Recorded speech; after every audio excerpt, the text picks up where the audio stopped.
10อันดับช่อง YouTube ที่มีผู้ติดตามหลายที่สุดในประเทศลาวจะมีช่องใดแด่เราก็ไปเบิ่งกันเลยเนาะ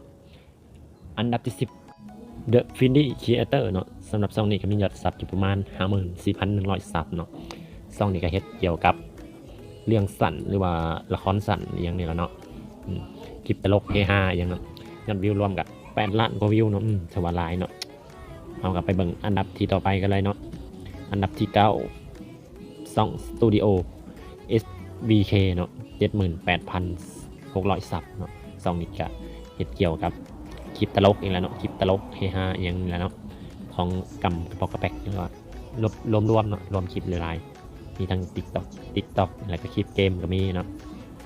ถือว่าหลากหลายช่องนี้เนาะของส่วนหลายจะมีแต่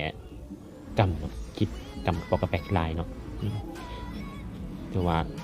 ยอดวิวรวมกับ10 ล้านเนาะไปเบิ่งอันดับที่ต่อไปกันเลยเนาะ อันดับที่8มันช่องสมิโอพีเนาะสมิโอพี142,000 ซับเนาะช่องนี้ก็ถือว่าหลายเนาะเห็นคลิปเกี่ยวกับเพลงเนาะช่องนี้ก็เพลงออกเนี่ยแนววัยรุ่นเนี่ยเนาะช่องนี้เป็นช่องเพลงแบบเพลงสตริงเนาะช่องนี้ก็โอเคมันมีแต่เพลงม่วนๆเนาะช่องนี้และยอดวิวรวมของช่องนี้ก็โอ้ตก20 ล้านวิวเนาะ20 ล้านวิวหลายยอดวิวช่องนี้กันอันดับที่ต่อไปกันเลยเนาะอันดับที่7สกายทาแขกเนาะ145,000 ซับเนาะหลายกว่าช่องที่1นิดนึงช่องนี้ก็เฮ็ดเกี่ยวกับคลิปยังตลกคือกันเนาะคลิปตลกเฮฮามวนๆเนี่ยเนาะมีคลิปกินมีคลิปยังใส่ชีวิตประจำวันอยู่มาจากประมาณนี้แหละเนาะช่องนี้เขาไปเบิ่งกันได้เนาะยอดวิวรวมช่องนี้ก็29 ล้านเนาะอันดับที่ต่อไปกันเลยเนาะอันดับที่6บิ๊กใหญ่สีหราช161,000 ซับเนาะช่องนี้กันเป็นช่องที่กำลังดังเนาะกำลังดังเนาะกำลังมาแห้งเนาะคลิปเฮ็ดคลิปเกี่ยวกับอย่างคลิปตลกอย่างอีกือหรือว่าแบกือนี่เนาะกำลังดังเลยเนาะตอนนี้เนาะใครก็มาเบิ่งกันคลิปของเราเนี่ยคักคลิปของบิ๊กใหญ่สีหราชนี่เนาะอีกือแล้วยอดวิวรวมกัน8 ล้านเนาะยอดวิวรวมของ2บิ๊กใหญ่สีหราชกันเนาะที่ต่อไปกันเลยเนาะอันดับที่5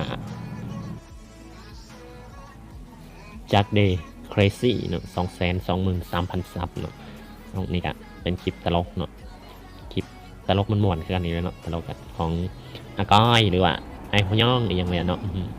คลิปของ2นี่ก็ม่วนๆอันนี้เนาะใครก็มักเบิ่งเพื่อนหลากหลายอาก้อยและยอดคลิปของ2จากใดเนาะยอดวิวรวมของ2นี่ก็38 ล้านอันดับที่4จำปาสตูดิโอเนาะ247,000 ซับเนาะสำหรับ2นี่ก็เป็น2เกี่ยวกับเพลงเนาะเพลงลูกทุ่งเนาะเพลงสไตล์ลูกทุ่งมันๆเนาะไปมักฟังเพลงลูกทุ่งก็เข้ามาเบิ่งเนาะ2นี่เข้ามาฟังกันได้เนาะเพลงมันๆมีหลาย2นี่เข้ามาเบิ่งกันได้เลยทาง2จำปาสตูดิโอเนาะเนี่ยและยอดวิวรวมของ2นี่ก็67 ล้านเนาะยอดวิวหลายขนาดไปเราก็ไปเบิ่งอันดับที่ต่อไปกันเลยเนาะอันดับที่3บัดนี้อันดับที่3นี่ก็ต้องแมนบัวไลเนาะ2ของไอ้บัวไลเนาะ645,000 ซับเนาะ2ไอ้บัวไลนี่ถือว่าบ่มีไผที่บ่ฮู้จักเนาะ2ไอ้บัวไลนี่ก็แม่นอยู่ให้อยู่หน้าคือเก่าเนาะคลิปนี้ก็เฮ็ดคลิปเกี่ยวกับการกินอาหารการกินอย่างเนาะเฮ็ดกินเฮ็ดหยังเนาะเอาเนาะคือว่าเบิ่งยอดวิวรวมของเราก็พอ156 ล้านเนาะ156 ล้านกว่าวิวได้บริอ่านปลายมันอ่านได้เก่ามัน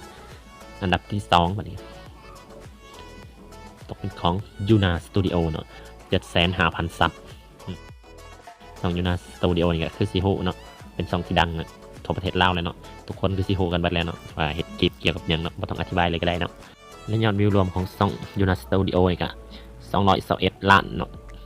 เอากลับไปเบิ่งอันดับที่ต่อไปกันเลยเนาะอันดับที่1ตกเป็นของดีเจจอนเนาะ1,740,000 ซับถือว่า2นี้ผู้ติดตามหลายขนาดเลย2ดีเจจอนเนาะเป็น2เพลงแดนเนาะไปมักพังเพลงแดนก็เข้ามาเบิ่งมาฟังกันได้เนาะเพลงแดนหนังกินเหล้ากินเบียร์นี่เนาะ2เราเนี่ยโอ้ องดีเจจอนเนาะเป็น2เพลงแดนมีแดนแล้วก็คือว่ามีเกมพร้อมเนาะ2ดีเจจอนเลยมีเกมมีเพลงแดนมีหลายอย่างเนาะโอเคถือว่าการจัดอันดับก็จบไปเพียงเท่านี้เนาะถ้าพี่พลาดประการใดก็ขออภัยเนาะถ้ามักก็กดไลค์กด Subscribe ให้เด้อเดี๋ยวยังบ่เบิดเนาะยอดวิวรวม2นี้ก็คือเห็นเนี่ยเนาะ5 ล้าน